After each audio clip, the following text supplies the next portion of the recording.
let's go ahead and break down your Utah Jazz.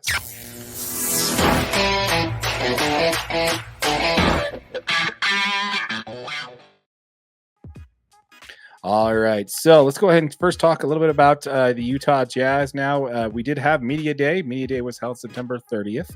Now, before I get into that, I got to say, I don't know if it's just the fact that it's the Utah Hockey Club that we spoke about in the last segment is here, and that's very exciting. It's a new team, new franchise here.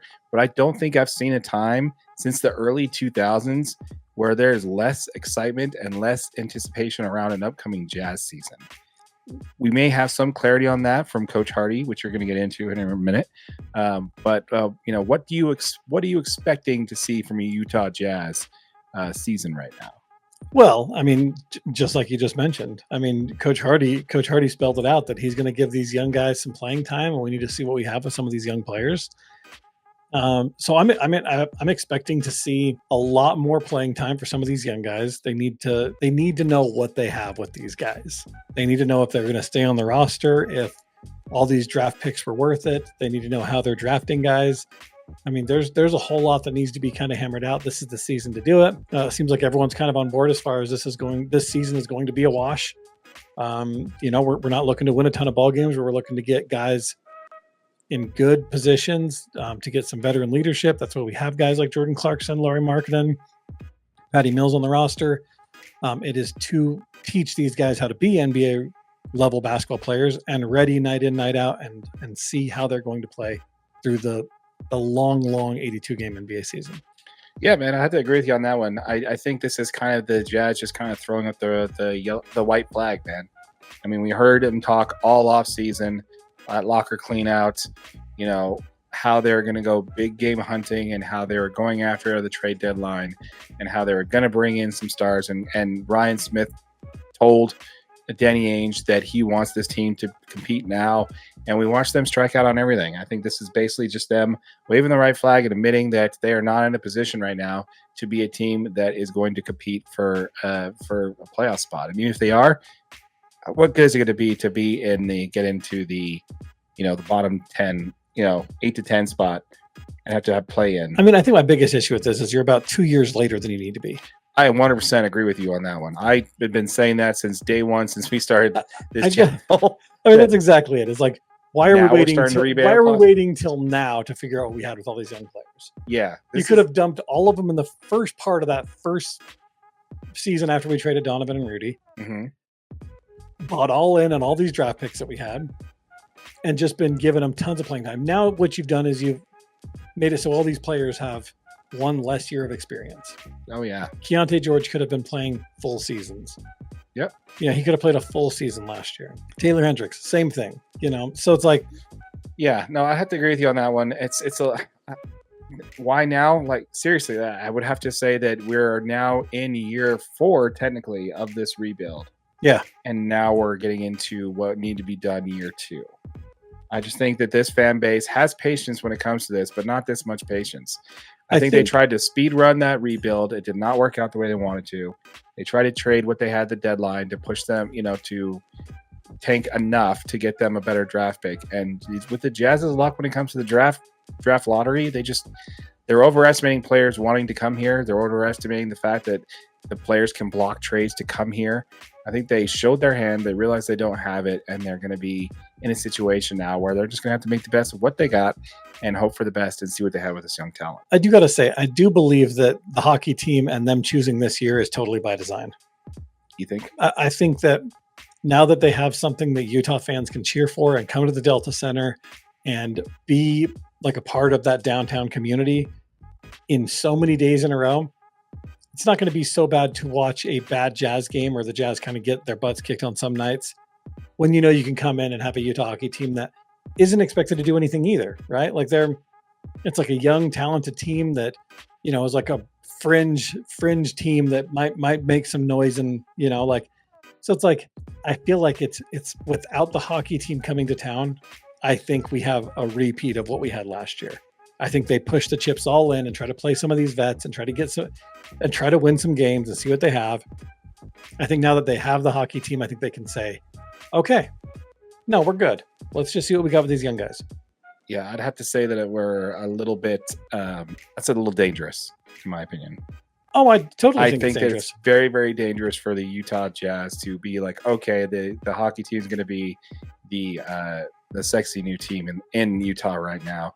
I definitely see a position where where Utah is putting themselves in a position where the same owner of both teams is putting themselves in a position where the Utah Hockey Club is going to be the Utah Jazz are going to be playing second fiddle to the Utah Hockey Club sooner than you want to.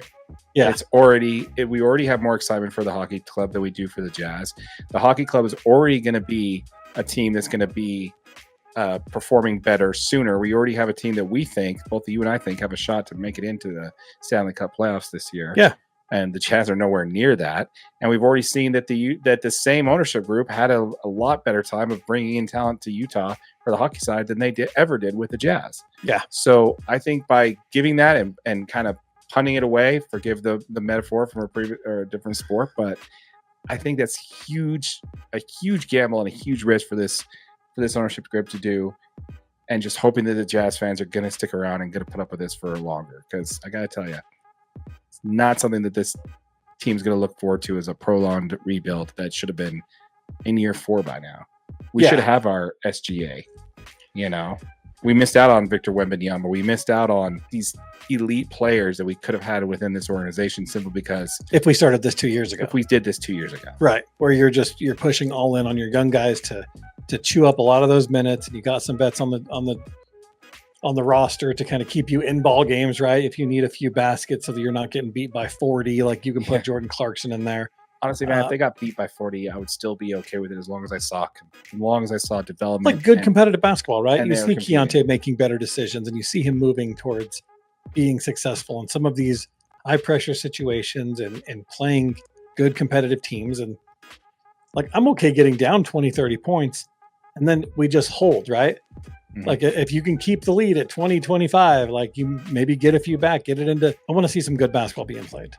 And the next thing is exactly what Greg Hawkins just said. Yeah, for sure. I mean, it's good to see the players report to training camp. Weird to see Patty Mills in a Jazz uniform, but that could definitely grow on me. One thing I'm definitely going to say, actually want to get into those comments first. Well, it's going to transition into the next segment. So finish what you got to say on this. Okay. Yeah. So what I'm looking forward to, though, we did put out 2 videos. By the way, one of them you absolutely loved in the end of an era of the Utah Jazz and how the arena is going to change because of the Utah Hockey Club. We also talked about another end of the era, part 2, where the legendary Jazz PA announcer is going to be retiring after this year.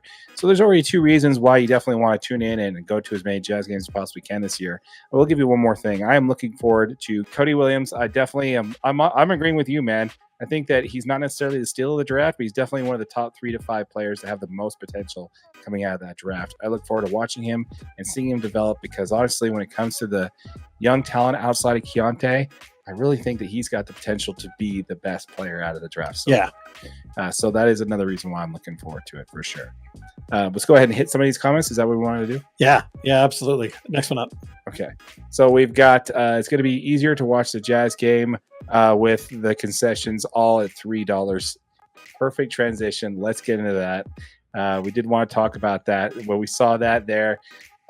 What is your take on this? Now there's a list of different things so it's Far's ice cream, the nachos, bottled water's $2, box of popcorn's $3, and then everything else is $3. Nachos is $3, hot dogs is $3, and Far's ice cream is $3. Yeah, so it's probably just vanilla and chocolate, right? But still, I don't think it matters. The fact is these are listed as their fan friendly concessions. Yeah. And this is just such a great time for this announcement. I mean, I do think that. Just like even just the comment, right? Like this helps drive up basketball ticket sales because now you can go to a basketball game and you can enjoy the night without spending $50 on concessions. Oh yeah. We're going to see probably some of the lowest priced Jazz tickets we've seen in years since this season. Since the Corbin, Ty Corbin Absolutely. days. Especially knowing that we're not going to win a lot of games. So ticket prices are going to come down. Now you've got concession prices coming down. All of a sudden it's a lot more affordable to go to a Jazz game, spend the night with your family, watch some Jazz basketball. It's just, this is a perfect timed announcement. It's all by design. Oh, it definitely is all by design. It's to get people into the arena. And this is not just for hockey, or this is not just for basketball. This is for hockey as well. Yeah, no, it's great. It's great. It's a smart move. When they realize they got to do something like that, man. Like the Jazz Plus and putting everything, renaming it to Delta Center, putting it back on K-Jazz, doing all those nostalgia plays for the last couple of years because they knew the team wasn't going to be competitive. Yeah. You got to continue to do something to get people to show up to games when you know it's not going to be competitive. And this is perfect, lining up with that. We had the New Jersey announcements, and then we also now have the concessions there, which is fantastic because $3 nachos, man. Just look for your boy in the nacho line every single time we're at a Jazz game. Yeah, if you're at a Jazz game, check out the nacho line. That's where Darren and I'll be. We're gonna probably have arms full of nachos. I'm gonna ask if they can put them in the popcorn tub and just there you go. Go over top. Can I get 4 orders of nachos? We're just wasting paper here. Let's put it all in a popcorn tub. Yeah, bring it. And then that way, when I'm sitting in the beer line, I'm not having so much stuff. I can eat the nachos while I'm waiting in the beer line. That's perfect. But yeah, absolutely. I think it's great. There's so many. You have to go up. We're going to scroll up there. I appreciate it. I love it. Thank you guys for all the comments. This is awesome. We're going back to Yamamoto. What's going on here? Okay. And then we also have, I never really go to see Jazz games to see them win. It's like going to see a movie. It's for the circus. Yes. Such Absolutely. A great point. Playoff games are a little different. I definitely go to see the basketball, and when you have a new star player, like not necessarily star player, but when the Jazz got Bojan Bogdanovic, I was really excited to see him play. There's definitely a few situations, but yeah, I have to agree. I'm not necessarily with the Jazz do lose. I'm not as heartbroken as I would be, about it, because you're right. There's more to going to a Jazz game than it's all about the entertainment value, and it is fun to watch. It's fun to be in the arena. It gets loud. It's fun. Yeah, and we got McKinley Cutler there, also saying, I genuinely think that we're trying to tank the first year, and the team was just better than expected. Yeah, exactly. Yeah, that 10-3 start after everything came out of the gate. Well, that's exactly it. Lauri Markkanen wasn't supposed to be that guy. No. And all these teams had absolutely zero film on the Jazz that year. They're like, what? We got,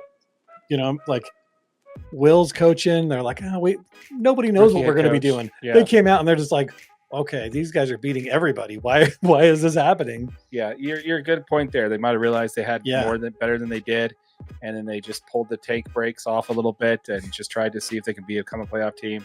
And I think they missed twice in a row. But again, it's just not having a plan and sticking to it. You had Lauri, extend him early, put him on that long contract, buy out the rest of the, salary years. They should have had a plan going into the post Rudy and Donovan era, and they just didn't. No, they didn't. But in their defense, they didn't think they were going to be as good as they actually were. Yeah. Because with the players that we had, we shouldn't have been that good. No, but again, they just didn't stick to a plan that was there. And that's and once they dumped those players, they're like, okay, we should be terrible now. And then they kept winning, and they're like, okay, well, we're not as terrible as we thought we would be after dumping some of our valuable No, they went 500. They went 500. After the All-Star break, they went 500. They're like, okay, well, that didn't work out like we planned. We'll just dump some more players in the offseason. Yeah, I definitely think you're right on that one, McKinley, for sure. Love this next comment from Greg there. This is great. Maybe Yamamoto will play for the Jazz too. That's what I need. We just need one more Yamamoto. Exactly. Anywhere. Yeah, let's do it, man. Just because it's fun to say Yamamoto. That's like 90% of my Especially reason. when his first name is Yoshi. Yeah, Yoshinobu. Yeah, but Yoshi is a nickname for that. So you got Yoshi.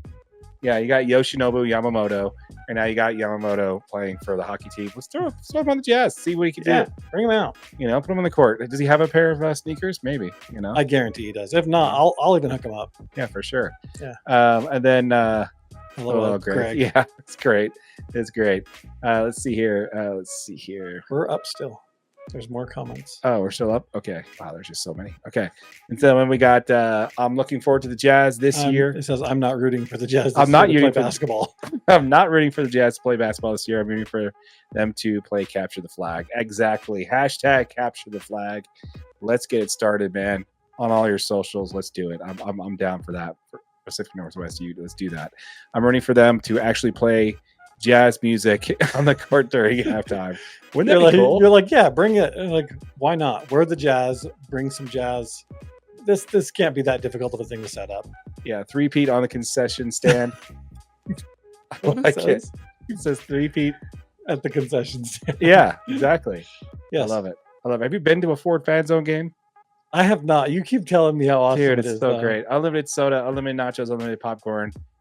ice cream sandwiches. I'm telling you, I could individually take them out of business. I think it was like $30 a ticket there. Yeah, I'm in. If I could find Ford Van Zone tickets, I'd do it. Yeah, it was great. It was good times. I've done it twice. Man, had a good dude. Olsen, man, you're killing me. All right, so we also got another one here. Like the players, imagine Clarkson with a saxophone. Dude, that'd be great. They're not going to be talking about much during halftime. Oh, yeah, there's not going to be anything to talk about. They're like, yeah, you guys are all terrible. Clarkson, I need you to get the drums. Yeah, exactly. It's great. You couldn't pay me to drink Dasani. I remember doing during COVID, going to Sam's Club and seeing rows of empty shelves and then pallets of Dasani. Yeah, dude, what was holy cow, that was true. Like the Arrowhead water was gonzo, but the Dasani, and I just thought it was priced too high. I don't know. I think they put salt in their water. Dasani does. Dasani used to be good water, is it? I don't know. I don't even know if I've drank Dasani water for years. It's not great. It's not great. Well, it's going to be $2 a bottle, so take your pick. Yeah, exactly. But yeah, so again, appreciate it, guys. Love all the comments back and forth there in the chat there. I love to see it for sure. This is great. Let's keep it going there. Again, folks, we want to hear from you. Let us know if you're watching this live on the live stream. Keep it coming for sure. We do want to let you know, folks, that when it comes to Utah Jazz basketball, we did just launch a channel for your Utah Jazz called Utah Jazz DNA. This is a channel that we have specifically for our Utah Jazz content. All of this stuff we talk about for your Utah Jazz are going on this channel first. We will be linking that channel in the description below if you're watching this on our main channel, DNA Sports Recap. If you have not subscribed to that channel, please be sure to do so on Utah Jazz DNA, because we will be giving away one of those sweet new Utah Jazz black jerseys. So be sure to subscribe to that channel. January 2025 is when they're coming out. Exactly. Be sure to check it out, because we'll be giving one of those away once this channel hits 1,000 subscribers. So be sure to check it out. Also, look at our logos, man. You want a t-shirt with this logo on? Let us know. We'd love to see it.